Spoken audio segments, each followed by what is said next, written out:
Congressman, I'm not sure if you heard Mr. Gakuma's side, but he did say that what he was imposing on Larrazabal was really more a disciplinary issue rather than favoritism.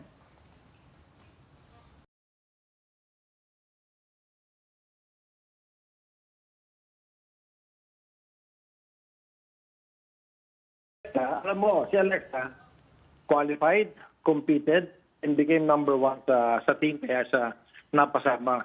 Ang sinasabi ko sa kanila, bakit niyo tatanggalin yung number one fencer natin the night before the games ng individual event nila? Kasi may favorite nila yung number 4 na player eh.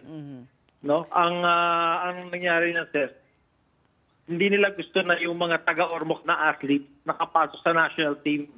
3 athletes from Ormoc, like 1, 2, 3. Tapos coming from modern pentathlon na discipline. So, doon talaga ako nagalit. Binubuli nila si Alexa. Nasumbong sa amin, binubuli nila si Alexa. Paano po? Siguro mga 2 months before, yung national coach nila binubuli. So we are going to file a case against the president of the Fencing Association and the national coach for also bullying Alexa. Hindi ako papayag ng gano'n. Kasi alam mo, Tess, atleta natin yan. The government spends money for these athletes to train. Sinesweldo lang sila. Tapos pagdating ng games, hindi mo palalaruin kasi gusto mo palaruin yung favorite ninyo na player. That is unacceptable. Imagine, kailan siya ulit makakalaro ng SEA Games after 2 years? She lost her chance of getting a medal for herself, for the country, and for the sport. Congressman, help us understand, ano po ba talaga yung naging ugat ng issue na to? You mentioned ayaw ng association allegedly sa mga fencers from Ormoc, pati yung mga galing sa modern pentathlon. But question is why, ano? And how far back does this conflict go? Alam mo, sa national team, says, so that the people will understand, sa fencing, ang ginagawa, fencing, shooting, sa ibang discipline, merong qualifying para sumali sa national team, para mapasok ka sa national team. There's a series of qualification tournament. And we're talking about Alexa Larrazabal, yung mga competition, sinalihan yan. At meron ranking yan. In the end, she came out number 1 as the best fencer, the number 1 fencer in the country.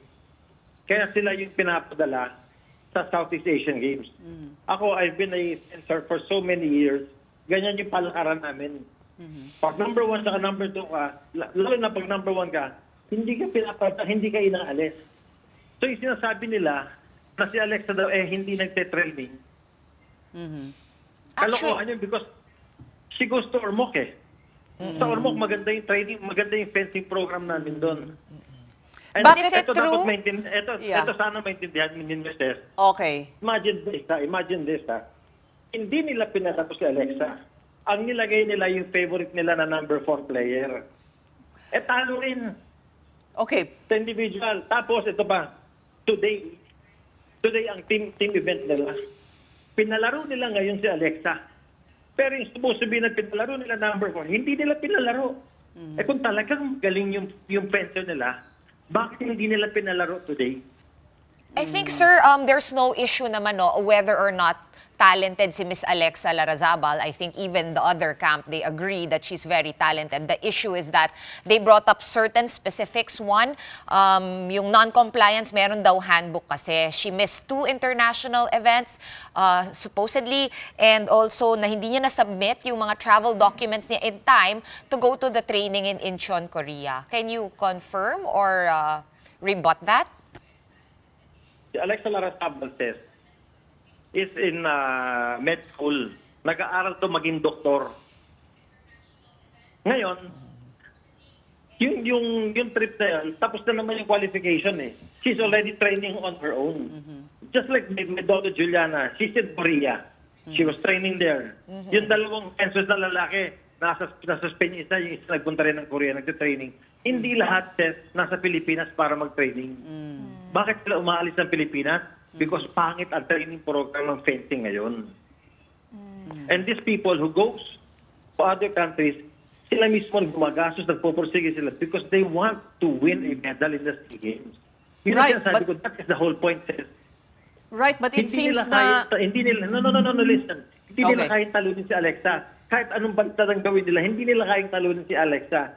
Siguro iniisip nila, si Alexa probinsyana. Tinatalo niya yung mga taga Manila. Yun ang nasasaktan sila eh. Bakit yung mga taga-probinsya nakakapasok na national team?